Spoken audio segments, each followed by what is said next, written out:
Bajo este techo es una presentación de Whiplash, Gravity, Hani Martínez Ward, abogada de accidentes, Golden Trust Insurance, Yes You Can, el estilo de vida saludable.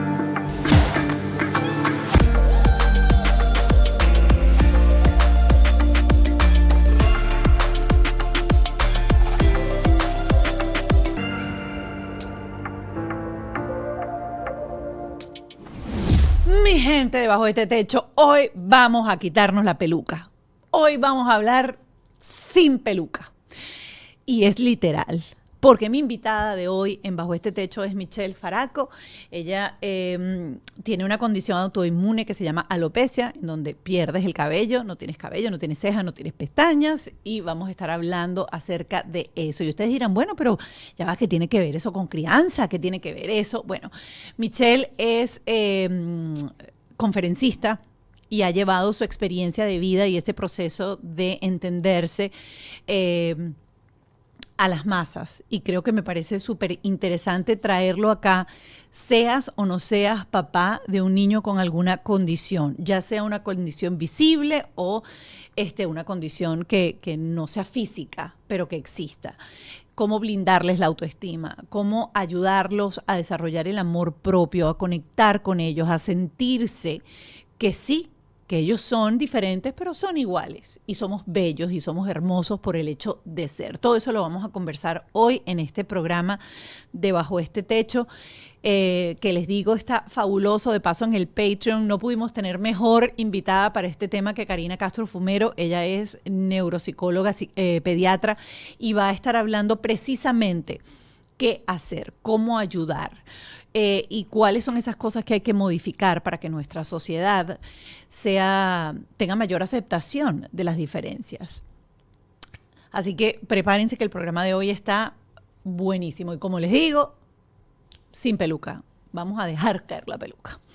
Gracias, como siempre, a mis aliados, la gente de Whiplash, mi agencia digital, por supuesto, a Gravity, mi estudio, Ken Medina, mi productor, y Ale Trémola, mi productor ejecutivo. Les recuerdo que siempre existe la posibilidad de escuchar herramientas, estrategias de profesionales a través de nuestro Patreon. Son $5 al mes, y cada episodio tiene un episodio especial a través de esa plataforma, en donde vas a poder estar escuchando o resolviendo los problemas de nuestro episodio con un especialista.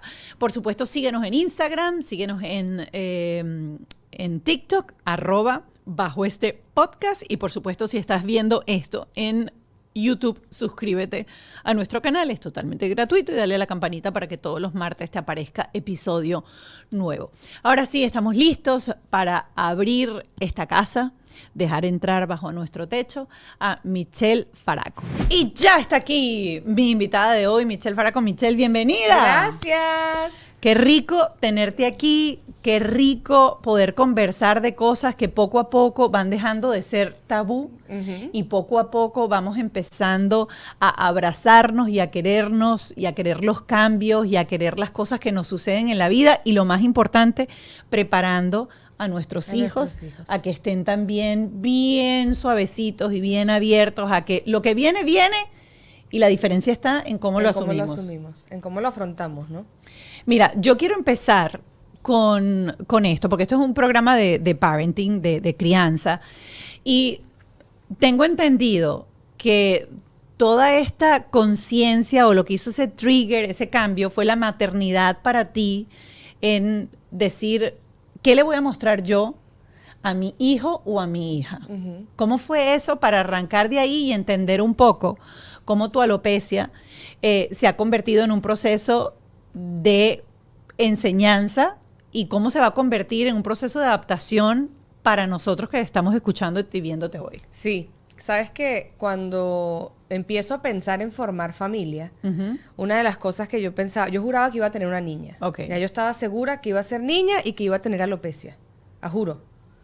Porque la alopecia puede ser hereditaria, pero es mucho más complicado que eso. Pero en ese momento yo no tenía ese conocimiento, ¿no? Entonces yo asumía que ya iba a ser niña, iba a tener alopecia, y qué le iba a enseñar yo si yo vivía escondiéndome en pelucas. Y era como ese push y como que marinaba y marinaba en mi cabeza, pero nunca tomé acción al respecto. Yo venía ya en un proceso de amor propio y autoconocimiento extenso. Venía ya jugando con la idea de quitarme las pelucas. Estaba trabajando en ese momento con una amiga y todo lo que promovía era enfrentar tus miedos. Pero yo obviamente no estaba enfrentando mi miedo más grande. Cuando decido que lo voy a hacer, que me voy a quitar las pelucas, dije que lo iba a hacer el 1 de septiembre. Y yo decía, no puede ser que yo me voy a quitar las pelucas porque voy a abrir la puerta otra vez al bullying, porque lo iba a hacer en redes sociales. Ok. Para contar la historia una vez, porque yo no quería hacer esto muchas veces. Correcto. 3 días antes de hacerlo, dije, no, yo como que no voy a poder hacer esto porque definitivamente me da demasiado miedo. No soy lista. Y fui al baño a hacerme una prueba de embarazo porque tenía un retraso. Y dio positiva, después de 7 meses buscando chamo.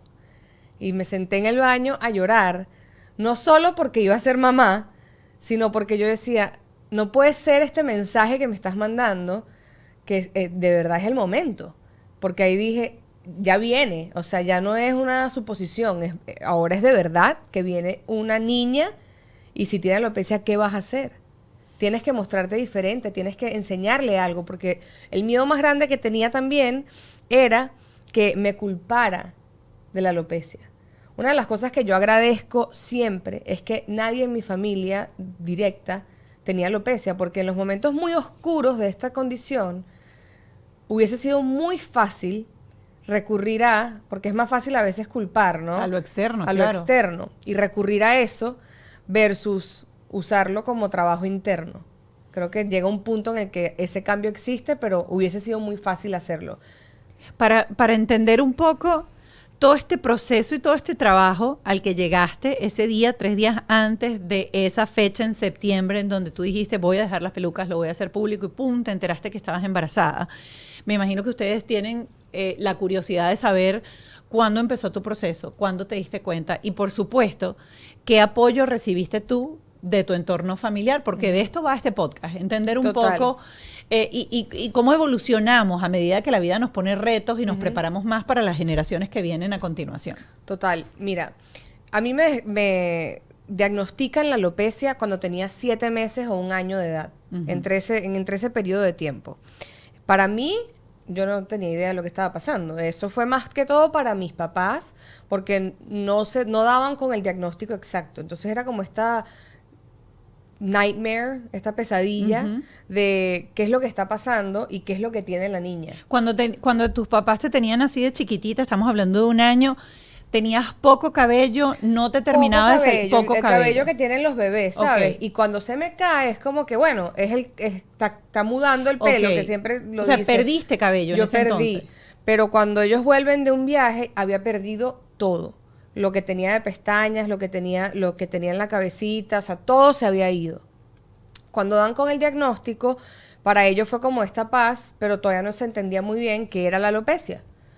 Para mí nunca fue un tema, sino hasta los 8 años. Okay. Yo a los 8 años tuve mi primer encuentro con la vergüenza, como le llamo yo, porque es un cuento gracioso. En el recreo estamos todos como jugando, vamos a dividirnos. El niñito líder está decidiendo quién va a jugar con quién. En ese momento nosotros vivíamos en Canadá. Y el niñito está decidiendo quién va a jugar con quién. Y dice, tú juegas con tú con ella, tú con él. Nadie juega con la niña calva. Y yo, ¿dónde está la niña calva? Que no puedo ir a jugar con ella. Y fue como, ya va. La niña calva soy yo. La niña calva soy yo. Y fue como, espérate. Fue mi primer momento de, me quiero esconder. Hasta ese momento, tú como niña, ¿no sentías la diferencia entre tú y otra persona? No, para mí era como que tengo que hacerme un tratamiento que es súper incómodo. Ok. Pero ya. ¿Te hacían tratamientos en ese entonces? Sí, me hacían tratamientos. Nosotros, cuando yo tenía, quiero decir, 4 años, fuimos a Cuba a verme con un doctor cubano que era muy experto en el tema de la alopecia y tenía un tratamiento específico, que era una loción, un shampoo, y cuando te ponían la loción te tenías que poner bajo una lámpara infrarroja por 30 minutos. Ese era el tratamiento que me hacían. Para mí eso era como que lo más difícil. Pero estar debajo de esa lámpara. Estar debajo de la lámpara porque era caliente. Pero que yo me sintiera diferente, que a mí en mi colegio en ese momento me hicieran sentir diferente o me señalaran por... No, para nada. Nunca sentí hasta los 8 años, que fue como ese primer encuentro con lo que era la vergüenza, con sentir... Porque la vergüenza es querer esconderte, ¿no? Te hace chiquitica. Quieres desaparecer del planeta. Claro. Como un trágame tierra. Y así literal se sentía. Y fue la primera vez que yo escucho ese mensaje de no te ves como los demás, no encajas y por no encajar te están señalando y te están apartando del Que eso es lo grupo. grave del asunto, porque vamos a estar claros, y aquí voy sobre todo a la enseñanza que uno le debe dar a los niños en el proceso de aceptación y en el proceso de entender que todos somos, aunque todos somos iguales, todos somos diferentes. Y hubiese sido muy diferente que tú dices, bueno, la niña calva va para este equipo. Exacto. Porque ahí no te están discriminando. Te están incluyendo. Te están incluyendo. O sea, es como decir, el del pelo corto va para acá y el del pelo amarillo y el pelirrojo va para allá. Exacto. Es decir, el hecho de describir que no tienes pelo en ese momento no es lo grave. Exacto. Lo grave es nadie juega con ella. Y ahí es súper interesante uno como papá, y hago un inciso aquí, la historia la vamos a continuar, en donde nosotros somos los que tenemos que tener un ojo encima, porque nuestro hijo puede ser esa persona que genere ese cambio. Y no lo está haciendo ni con maldad, ni con desprecio, sencillamente lo está haciendo porque no conoce las implicaciones y el poder de su palabra. Y hacer entender que, aunque somos diferentes, necesitamos sentirnos parte siempre y abrazar. Yo recuerdo, mi papá siempre me decía de chiquitica, eso es algo así como que lo tengo guardado. Usted abraza al gordo, al feo, o sea, usted saluda y abraza igual, al gordo, al feo, al que limpia acá, al que hace allá. Y eso era un ejemplo de mi papá. O sea, mi papá llegaba a cualquier... Y al bedel lo abrazaba, le decía, ¿cómo está? Mi don, ¿cómo me le va? ¿El baño está limpio? Sí, ¿No está limpio? Con contacto. Entonces, claro, tú aprendes ahí a entender que hay diferencias, porque sí somos diferentes. Está el rico, está el pobre, está el que se limpia, el que no se limpia, el que es obeso, el que no es obeso. Pero que en el fondo el ser humano es igual. Exacto. Y merece la misma compasión, y merece el mismo trato, y merece el mismo acercamiento. ¿Qué pasó cuando tú sentiste eso? ¿Qué hiciste ahí? Yo reaccioné súper mal. El niño que me lo dijo tenía vitiligo. Ok. Y yo le dije, pero si tú pareces un dálmata. Porque pasó, los niños son, o sea, no tienen filtro, pues. Total que eso terminó en el colegio, obviamente, llaman a dirección. Claro. Yo entendí después que el bully no es bully porque quiere.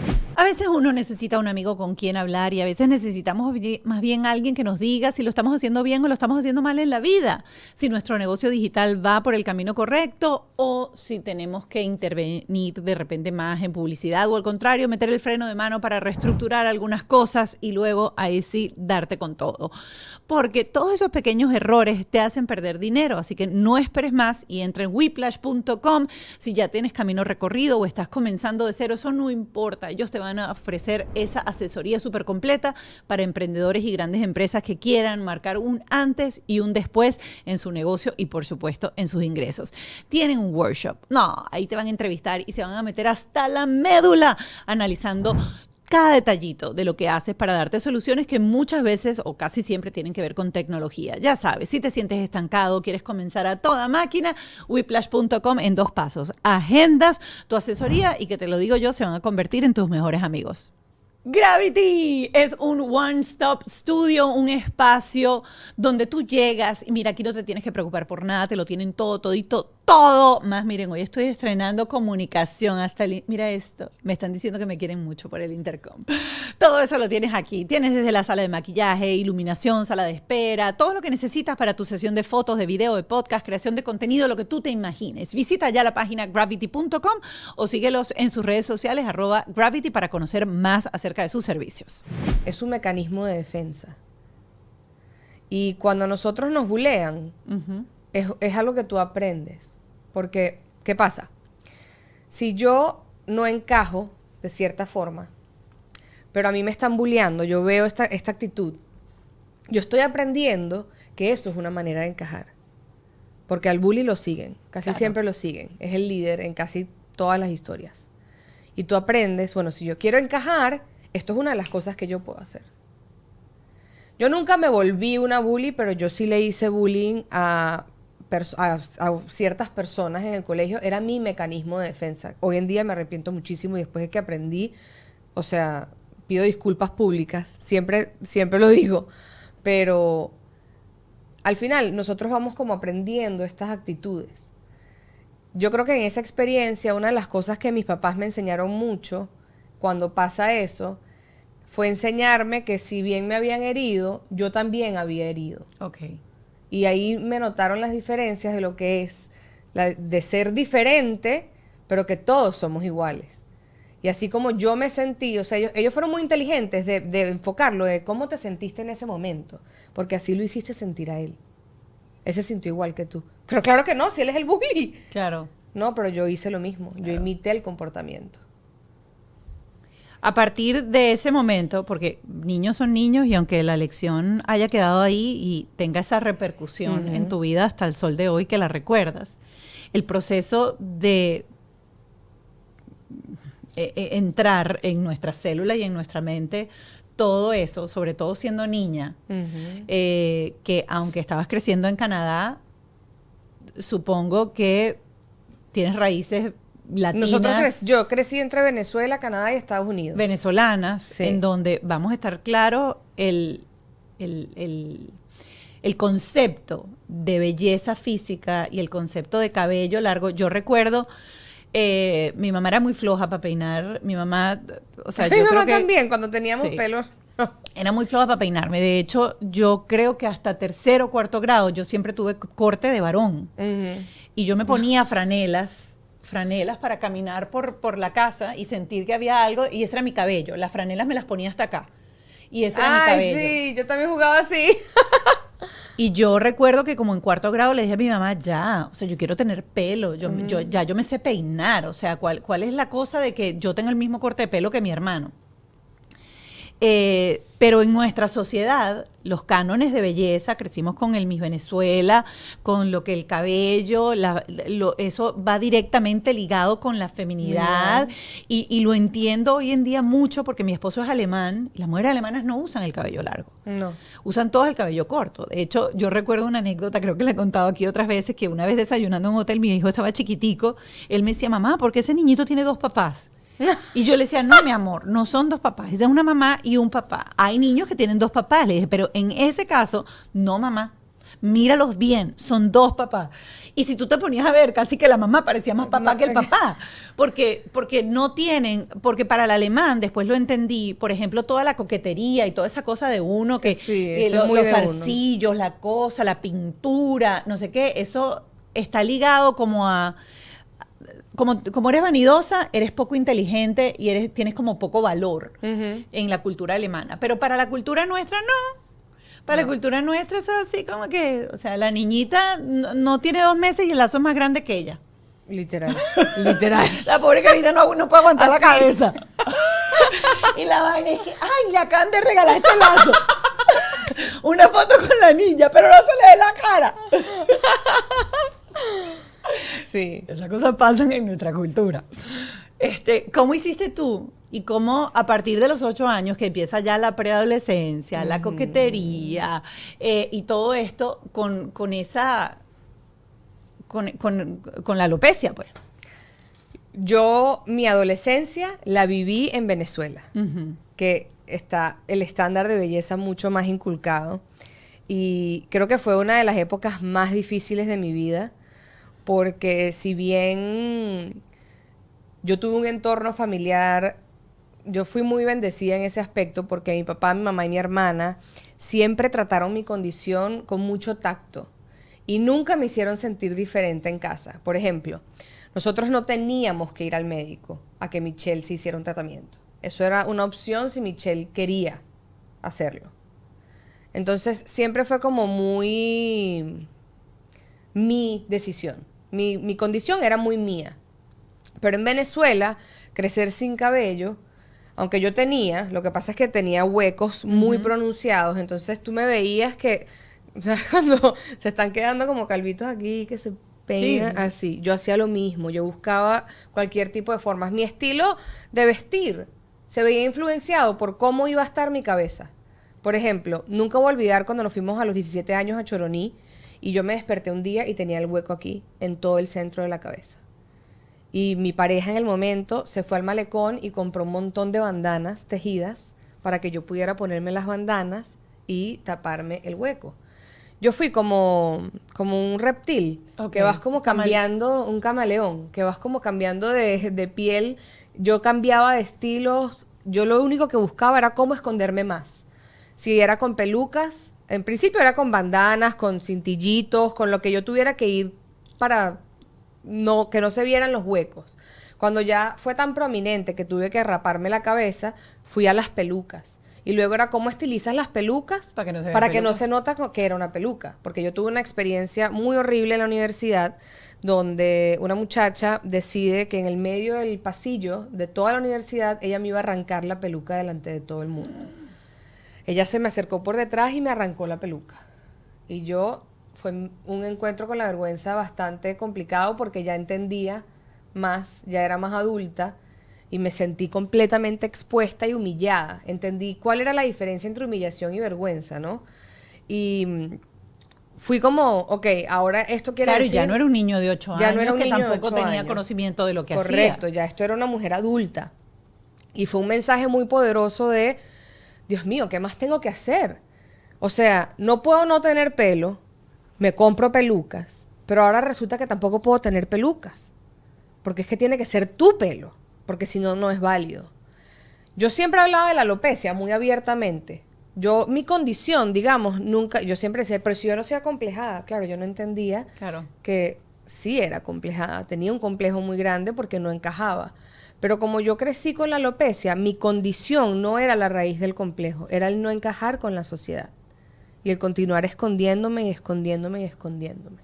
De hecho, la forma en la que yo me accesorizaba, yo buscaba cosas muy grandes, me maquillaba muchísimo en ese momento, porque era como, vamos a quitar la atención a la cabeza.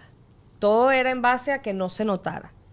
En esa época, tus papás, el acompañamiento de tu condición fue solamente, honestamente, digamos, enfocado a lo físico, o hubo acompañamiento psicológico. Y te lo pregunto porque creo que hoy en día, con toda esta apertura que hay en salud mental, creo que si tuviésemos un hijo con esa condición, lo acompañaríamos de una manera muy diferente. No, el acompañamiento de mis papás, con las herramientas que ellos tenían, siempre fue físico. Creo que ellos no conocían tampoco el concepto de amor propio, autoaceptación, inteligencia emocional. No eran cosas que en ese momento conversábamos, como tú bien dices. Yo creo que si a mi hijo o a mi hija hoy en día tuviera alopecia, eso sería muy diferente. Yo creo que hubiese entrado en terapia psicológica desde el principio, hubiésemos buscado otras formas de acompañar. En ese momento era todo muy físico. Creo que sí había mucha validación y empatía con la condición y maneras de enseñarme, pero era más como para prevenir que yo también fuese un bully al final, porque por lo que venía aprendiendo de lo que pasaba conmigo, pero nunca fue de enseñar desde el concepto de amor propio, el concepto de qué significa aceptarte, de desafiar los estándares de la sociedad, de que está bien ser diferente, de que puedes como asumirlo de otra manera. Siempre me lo abrían como una posibilidad de que no tenía que usar pelucas si yo no quería, pero ellos me acompañaron mucho en mi proceso de entender qué era lo que yo estaba viviendo, si estaba lista para eso o no. Como que siempre fue con mucho cuidado de no empujarme, ¿sabes? De no presionarme a hacer algo para lo que yo no estaba lista. Mi papá siempre dice que él sabía que iba a llegar un momento en el que yo me iba a quitar las pelucas, pero que ellos nunca quisieron presionar, porque eso iba a llegar a mi tiempo. Te quiero hacer esta pregunta porque uno como hijo, ver a los padres en una situación vulnerable o sea, creo que es lo peor que le puede pasar a uno. Y yo lo sentí cuando, por ejemplo, mi papá murió, yo tenía 16, mi hermano 12, y ver a mi mamá en ese estado de vulnerabilidad fue muy complicado porque es como que esa es la persona que te tiene safe, que te tiene seguro, y se está rompiendo. ¿Tú recuerdas algunos momentos en donde tú hayas visto a tu mamá o a tu papá romperse? Porque yo creo que en el fondo, uno como padre quiere tanto proteger, sanar, curar, brindarle a los hijos que no sufran, que sean lo más felices posible. Y estaban luchando con una condición que es complicada, que no es una condición fácilmente reversible cuando no es, porque ya llega un momento en que no es reversible, en donde ya no hay más pañitos que hacer, en donde definitivamente hay que rapar y aceptar. Me imagino que en algún momento entendieron que tu condición era genética o no era genética, y ahí empiezan las culpas y empiezas qué he podido haber hecho yo, o dentro de la desinformación. Solo me quiero regresar un poco a esa niña, viendo a esos papás. ¿Qué sentiste? Y tú como niña, hoy siendo adulta, ¿qué le hubieses querido decir a tus padres por si hay algún papá que tiene un niño con algún tipo de condición? Porque no necesariamente tiene que ser alopecia. Todos tenemos pelucas. ¡Wow! ¡Oh, my God!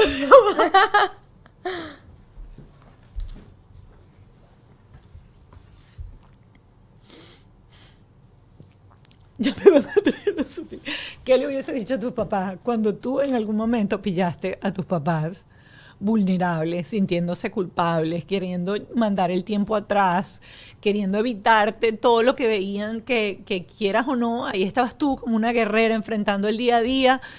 Pero yo siempre digo que a veces la gente que está alrededor de la persona que tiene o padece la condición, la enfermedad, lo que sea, son menos fuertes que esa personita que está ahí.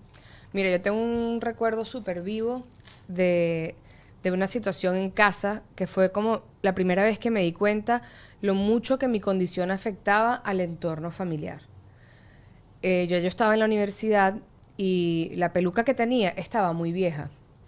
Y ya teníamos que cambiar, pero las pelucas que yo compraba eran unas pelucas que las traíamos de los Estados Unidos, súper costosas, no sé qué, y no había llegado la que habíamos comprado. Y me fui a arreglar la peluca, ya se amarraba como una tirita de sostén. Cuando hice así, se me vino la tira del sostén. Y yo tenía que llegar a una entrega. Y estábamos los 4 en casa. Y me pongo a llorar y digo, no puedo salir de la casa. Y tengo que ir a llevar esta entrega. Voy a raspar el semestre. Y mi papá se sienta conmigo y me dice, no, pero ya va. Vamos a buscar una solución. Viene mi hermana, mi mamá, buscando si podían amarrarlo con alguna colita, no sé qué. Consiguen una engrapadora, me engrapan, pero resulta que las grapas me estaban rompiendo. Pero todo ese como trajín en la casa fue la primera vez que yo me di cuenta lo mucho que afectaba al entorno familiar. Estar asegurado es una prioridad y todos los años se abre este periodo de inscripción en donde puedes utilizar el tan famoso Obamacare. Estar asegurado es una prioridad para resguardar a tu familia, y te recuerdo que en Golden Trust hay 30 oficinas en toda la Florida. Tienes planes desde $0 al mes con Florida Blue. Además, te ofrecen atención los 365 días del año. Tienen la más amplia gama de doctores y hospitales, y tienes planes con 0 deducible, planes de 0 copago por médico primario, y hasta planes con solo $10 por especialista. ¿Qué estás esperando? ¿Quieres un plan sin necesitar referido? También te lo tengo. 305-648-7112, @Golden Trust Insurance. Los vi quebrarse a cada uno de ellos cada vez que trataban de buscar una solución y no se conseguía. Y yo sentí mucha culpa por primera vez. Y yo creo que en ese momento lo que me hubiese gustado decirle a mis papás era que estaba bien buscar ayuda. Que estaba bien buscar ayuda al entorno familiar, no solo para mí. Que podíamos beneficiarnos todos de cómo manejar esta situación desde la empatía y la compasión que ellos siempre tuvieron, pero que yo también tenía que aprender un poco de eso para yo manejarlo con ellos. Yo creo que a veces nos enfocamos tanto en la persona que está viviendo la condición, que eso está bien, pero nos olvidamos entonces del resto del entorno y cómo eso le afecta. Yo a mi hermana la adoro, mi hermana es un ser de luz, y a veces digo, yo me fijé mucho en ella. En todos esos momentos vi que necesitaba ella. Porque a veces te enfocas mucho en la persona que está viviendo la condición y olvidas lo demás. Y toda la casa se enfoca en eso. Y toda la casa se enfoca en eso. Entonces yo creo que está bien buscar ayuda para todos, como grupo familiar. Y educarnos un poquito más en cómo nos podemos apoyar, porque todos necesitamos el apoyo, no solo la persona que está viviendo la condición. Voy a regresar entonces a ese septiembre días antes, te haces la prueba de embarazo, aparece la prueba de embarazo, estás a punto de abortar la misión de quitarte las pelucas a través de las redes sociales y enfrentar ese gran miedo, pero resulta que aparece ese positivo y ese positivo hoy en día tiene 4 años, se llama Carlos Matías. Carlo, sin S. Carlos sin S. Yo le pregunté, muy italiano ese Carlo. Al principio. ¿Qué pasó? ¿Por qué ese positivo fue tan contundente? Y aquí sí quiero entrar en todas esas herramientas, porque siendo una condición genética, lo puede tener él, como lo puede tener, o lo podía haber tenido ella, porque pensaba Correcto. y estaba seguro que era niña. Como bien dijiste al principio, sientes que es más duro para una niña que para un niño. Sin embargo, un niño No, es igual. duro para los dos. Claro, igual un niño, un varón a los 8 años es lo mismo. Y voy a entrar a esta condición y vamos a extendernos porque puede ahí entrar el vitiligo, puede entrar una cantidad, incluso el autismo, porque el niño Totalmente. es diferente en el salón. Yo recuerdo ahorita y bulleaban horrores a un amigo que hoy en día digo, wow, qué poca información teníamos en ese momento. Se llama Ubaldo, lo recuerdo muchísimo. Él siempre hacía dibujitos de la princesa Mónica y Ubaldo. Y Ubaldo siempre brincaba, apenas se terminaba la clase, él brincaba de pared a pared. Iba para un lado, todo el receso él lo pasaba brincando.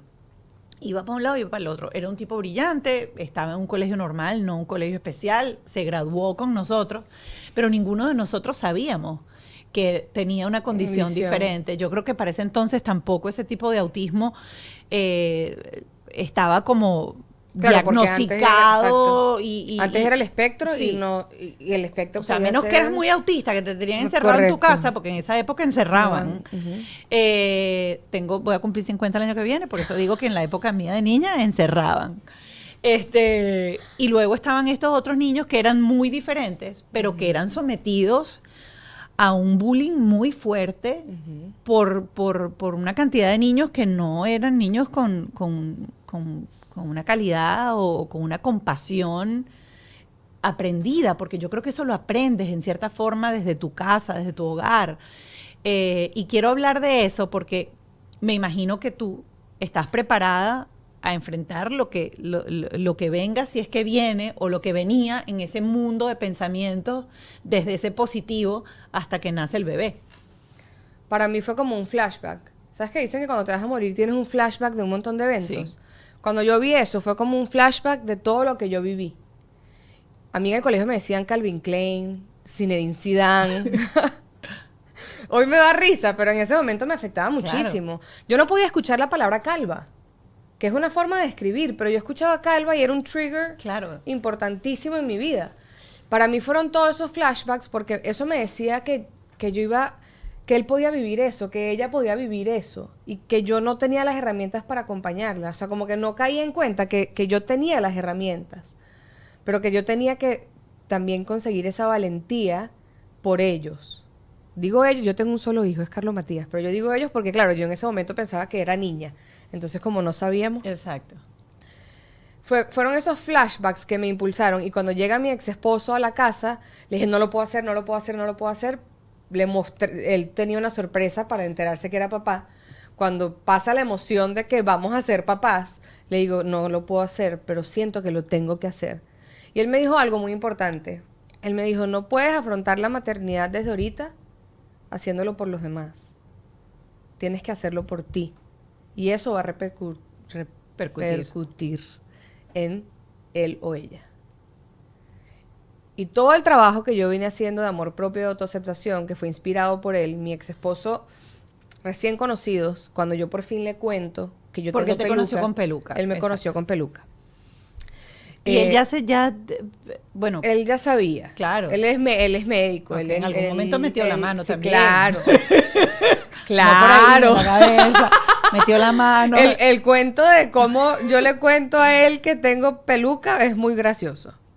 Pero bueno, cuando yo por fin decido hacerlo, fue muy pronto de habernos conocido.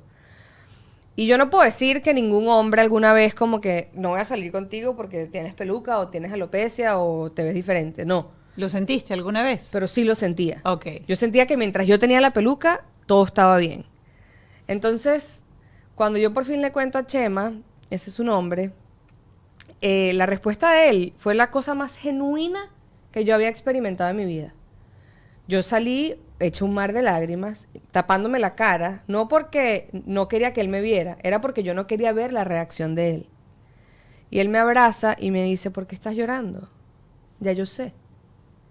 Y ahí procede a decirme que su versión favorita de mí es sin peluca. Y yo digo, ¿cómo es posible que este hombre, que me acaba de conocer, tenga la capacidad de amarme de esta forma en la que me acepta tal cual como yo soy y yo no puedo hacer lo mismo por mí? Y fue ese como mi aha moment de decir, tú tienes mucho trabajo que hacer para lograr amarte como él te ama a ti o más. Y para mí fueron las conversaciones en el espejo. Yo pasé años que yo no me veía en un espejo. Ojo, que no te ves de verdad. Ok. Porque tú te ves siempre en el espejo si te estás arreglando no sé qué. Pero que yo no me veía, que yo no podía hacer ¿sabes? Verme a los ojos y un tú a tú. Y un día, metiéndome en la ducha, fue como me reconocí de repente. Y me enganché y empecé a hablarme y las cosas que me decía eran cosas espantosas. Pero yo tuve que empezar a hacer eso para reconocer cuál era el diálogo interno. Y de ese punto de partida, transformarlo a algo diferente. Entonces, todos esos flashbacks, ese momento, yo dije, yo tengo las herramientas, las he venido cultivando. Y ya esto no es parte de mí. Ya esto ya se sentía incómodo, ya se sentía como un peso, ¿sabes? Total que ese 1 de septiembre me despierto a las 6 de la mañana, que en ese momento no era nada normal en mí, hoy en día ya sí lo es, y digo, no sé si puedo, no puedo, él está dormido, me voy a la sala, empiezo a redactar el post, y cierro los ojos y simplemente le di post. El miedo más grande era que yo le estaba abriendo las puertas al bullying, que me estaba haciendo vulnerable otra vez a recibir insultos, críticas, rechazo. El miedo al rechazo. Cuando yo publico eso, tiré el teléfono a un lado y me fui a acostar y dije, no quiero ver.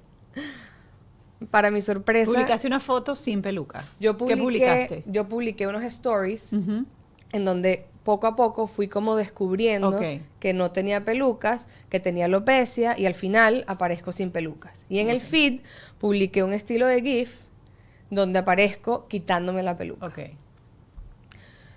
Cuando yo vuelvo al celular finalmente, porque obviamente todo el mundo, mi mamá me llamó, mi papá me llamó, todo el mundo súper orgulloso de lo que había hecho. Y lo que veo son mensajes no solo de apoyo, sino personas abriéndose a contarme de sus pelucas. Fue como, primero, la autenticidad no tiene rechazo. Ahí no existió ningún rechazo, porque lo hice desde un lugar donde yo realmente estaba preparada y me estaba mostrando 100% como yo soy. Y aprendí el impacto que puede tener el contar tu historia. Y ahí yo creo que cambió todo de cómo asumí mi condición y cómo la podía utilizar hoy en día para ayudar a otras personas a entender que la valentía de aceptarnos nos da la libertad de ser quienes somos. Cuando tú realmente te aceptas, tú aprendes a aceptar a los demás también. Y empezamos a formar un mundo en el que el único estándar que exista sea el de ser tú mismo. Y no que tengas que encajar o que tengas que cambiar partes de ti o desentenderte. Una de las cosas que aprendí ya en este tema de ser conferencista, cuando estaba preparando mi conferencia, haciendo todo el research, es que nosotros como humanos estamos neurológicamente wired, no sé decir conectados, tejidos. Sí, como tejidos, de forma de que necesitamos relaciones interpersonales. Y lo que buscamos en esas relaciones es la aceptación. Claro. Entonces, tú basas tu vida en esas relaciones, en esa aceptación. Nosotros lo que queremos es conexión, queremos conectar. Y cuando la conexión está en peligro, viene la vergüenza. Ahí es cuando entra la vergüenza porque empieza ese miedo a esa desconexión. Si nosotros, y yo hice una encuesta de cuál es la edad en la que la gente usualmente se siente diferente por primera vez, adivina. El promedio. 15, 16. 8. Y fue para mí muy wow, porque esa Fue había sido justo- mi edad. fue justo tu edad. Yo había tenido 8 años la primera vez que yo me sentí diferente. Si tú, como ser humano, estás neurológicamente conectado, tejido, para querer esa conexión con otros y esa aceptación, y tan pronto como tus 8 años experimentas la ruptura inicial de esa conexión, tú pasas el resto de tu vida cambiando, perdiéndote para encajar con los demás, para complacer a los demás. Wow, qué poderoso y qué importante es. Ustedes saben que yo siempre, estas historias, que aunque ustedes sientan de repente que la historia no va directamente a crianza, quiero que la vean desde este punto de vista, porque esto que ella acaba de decir, entender que a partir de los 8 años es cuando empieza el niño a sentirse diferente y en donde puede haber esa sensación de aceptación, no aceptación, de vergüenza, de pena. Lo quiero ligar con parte de lo que hemos hablado en muchísimos episodios, que tiene que ver con trauma y cómo eso, y oigan, trauma no quiere decir solamente una cosa, estoy traumado, no puedo vivir. Traumas son, como explicaba Edith Shiro, conductas que se hacen, digamos, recurrentes cada vez que hay algo que detona por una circunstancia.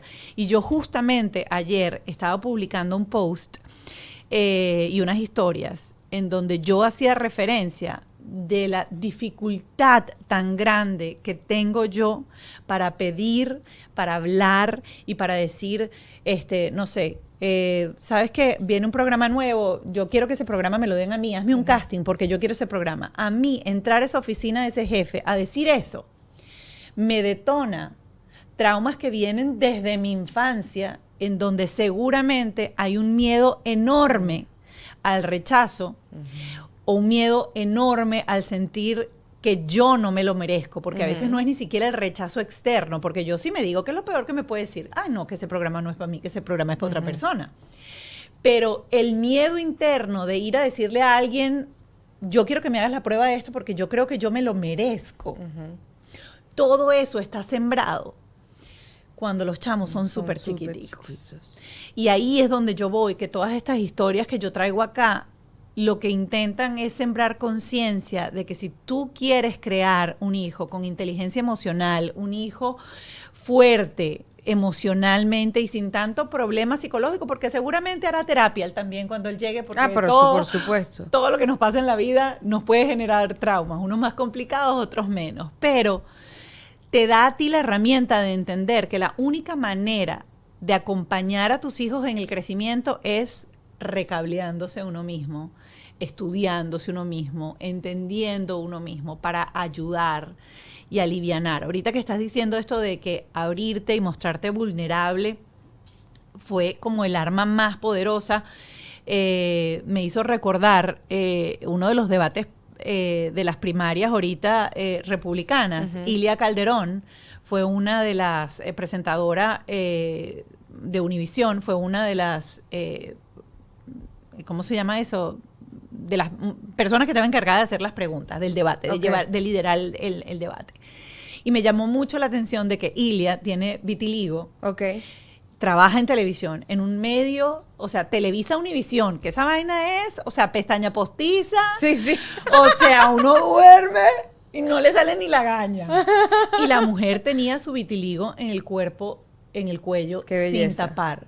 Eso me hizo sentir en ese momento, fíjate que no tenía nada que ver con el contexto, pero me hizo sentir bien a mí que lo estoy viendo de afuera, que no tengo vitiligo. Digo, wow, qué bonito. Es que la representación es importante. Qué bonito. A mí me hubiese encantado ver.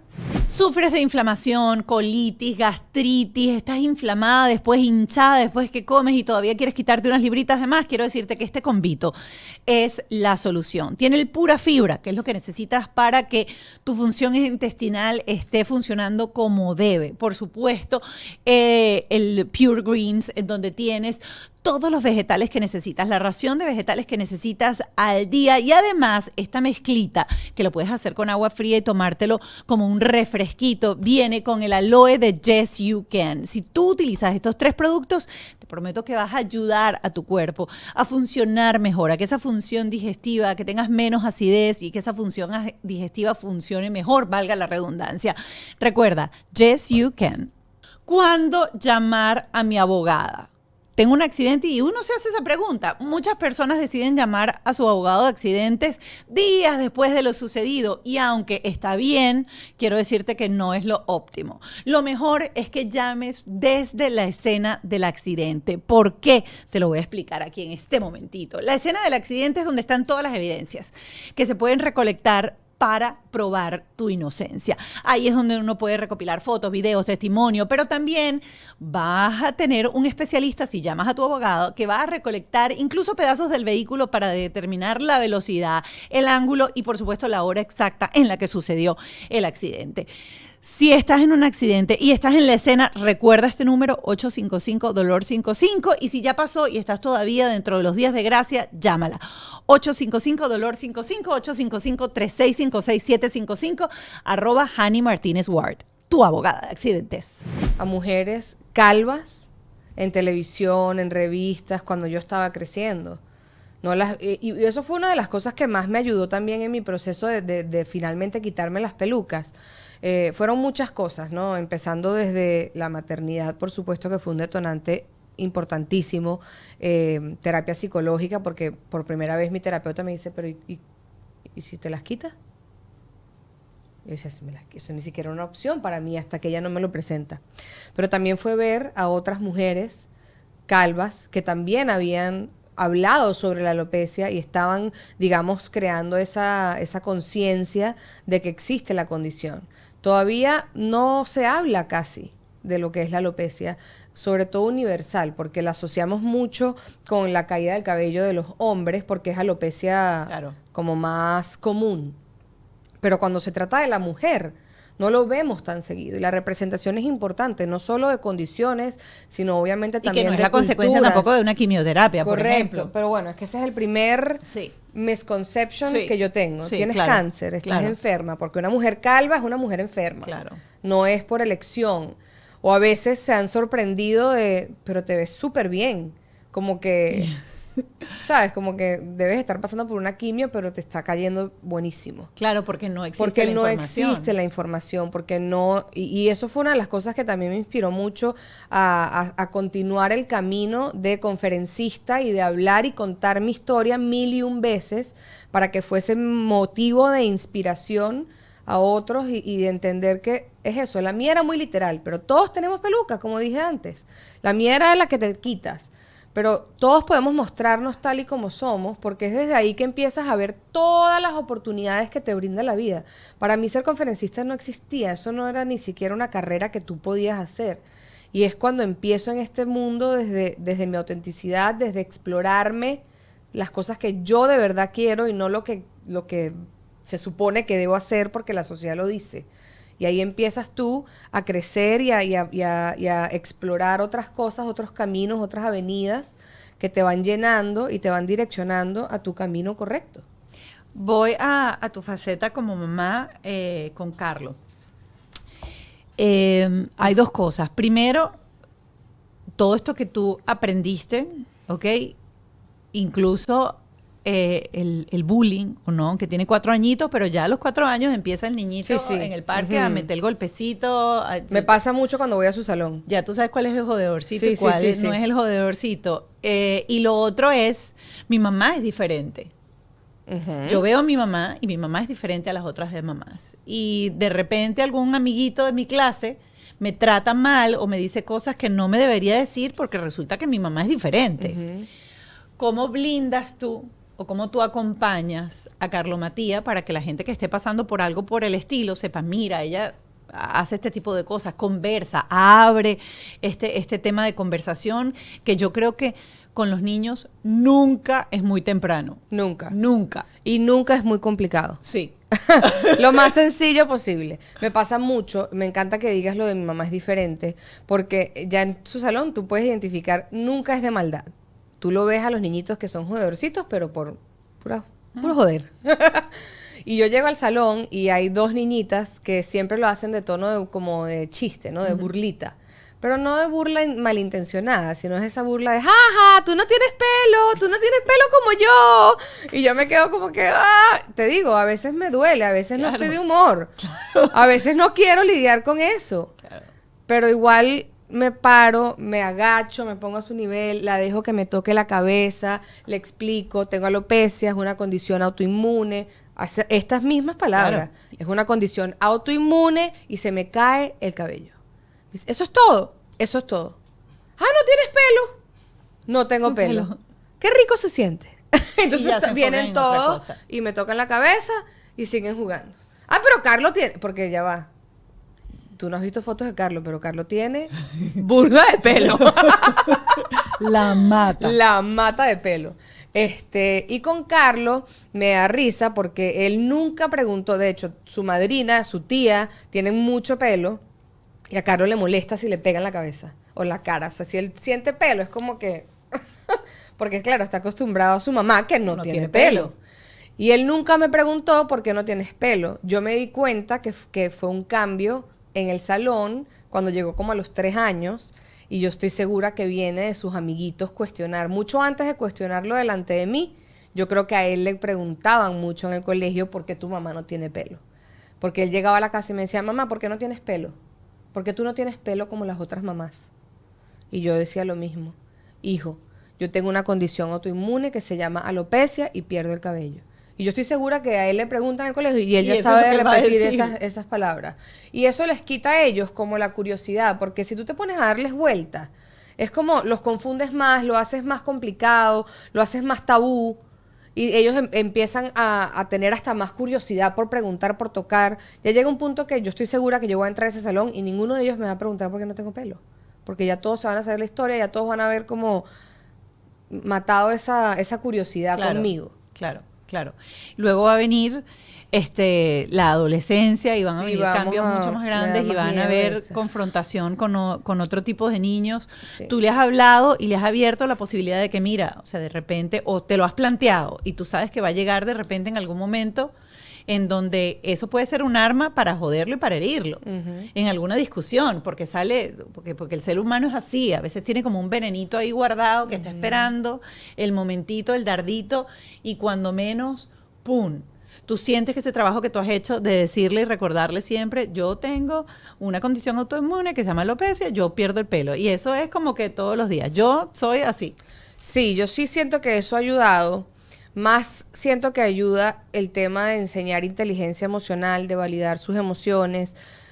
Yo era muy impulsiva y yo creo que Carlos me ha bajado mucho los niveles de impulsividad, porque una de las cosas que yo le quiero enseñar a Carlos es cómo reaccionar más bien responder versus reaccionar, okay, ¿no? Cómo responder ante situaciones que nos generan esa chispa que nos puede incendiar y volar los tapones, pero cómo podemos responder antes de reaccionar. Y lo hago mediante sus momentos de pataletas, cómo yo también tengo mis pataletas adultas y cómo reparo cuando lo he hecho mal. Yo creo que ahí es donde estás enseñando realmente las herramientas para que cuando eso pase, porque puede que pase, él va a saber responder. Mi mamá lo que tiene es una condición autoinmune que se llama alopecia. Pero ¿qué va a pasar cuando lo hagan a tono de burla, cuando ya sean más adolescentes? Yo creo que están las herramientas de inteligencia emocional, cómo responder, en los que realmente él se va a ver beneficiado para no reaccionar ante esa situación, si llegase a ocurrir. Y voy con esto ya para ir cerrando antes de entrar a nuestro Patreon, que hoy por ciento va a estar Karina Castro Fumero. Ella es una neuropediatra, psicóloga que admiro muchísimo y va a estar conversando con nosotros. Te voy a hacer esta pregunta. Sé que la situación, si hubiese sido niña de repente, hubiese sido muy diferente, pero yo sí creo que también los hombres, aunque empiecen a perder el cabello a los 20, a los 30, a la edad que pierdan el cabello, con ese tipo de alopecia que es muy típica masculina, les pega en el autoestima, les pega de muchas maneras. ¿Tú sientes o tú tienes un plan, porque obviamente tienes 4 años, tienes un plan en el que el tema va sobre la mesa y vas a hablar y puede existir la posibilidad, no lo sé, disculpa mi ignorancia tropical, puede aparecer ese proceso autoinmune mucho más adelante o siempre es desde los primeros años de vida o de repente puede haber un cambio hormonal en nuestro cuerpo y ¡pum! A cierta edad. La alopecia puede aparecer en cualquier parte. De hecho, yo siempre le digo, yo tuve mucha suerte de que yo viví mi vida con alopecia. Hay personas que se despiertan a los 20 años y toda la cabeza de pelo está en la almohada. Sí puede aparecer mucho después. El tema genético de que sea hereditaria es un pelo más complejo.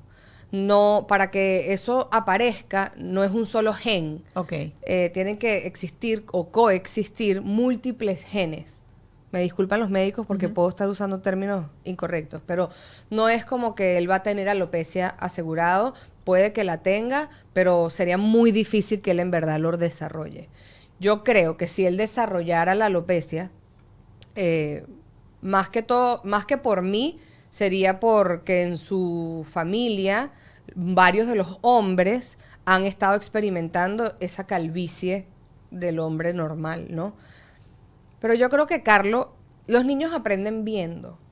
Yo creo que a veces como que sobrecomplicamos un poco las cosas y no nos damos cuenta. Si tú quieres enseñarle a tu hijo de amor propio, empieza amándote a ti mismo.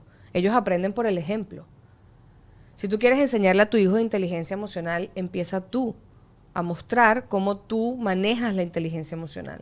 ¿Y qué hubieses hecho tú como mamá si Carlos no hubiese sido Carlos, es Carla, y al año la diagnostican con alopecia, con esa condición? ¿Qué hubieses hecho tú como mamá después de todo el recorrido que tienes si hubieses tenido una hija niña?